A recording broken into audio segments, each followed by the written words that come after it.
Karma, was it windy? Was it windy, guys?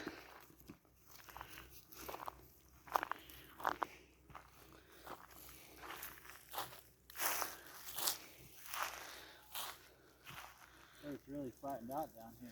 There's our gazebo.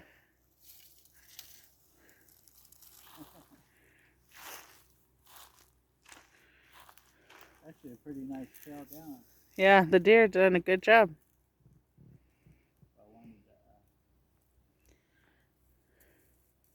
Things busted. It looks like an abandoned one from the river. We have homeless people living on the property now. Not yet. Yeah, look, even here is all smashed down. Maybe the wind. Huh? That's from the wind. That's how bad it was.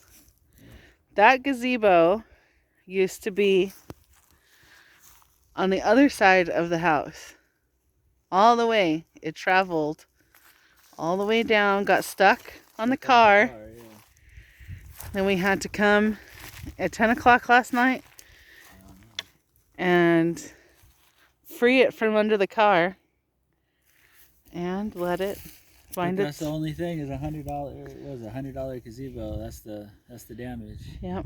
I could live with that. Some more broken trees, but I'm gonna drive down there and cut. That's what I'm gonna do.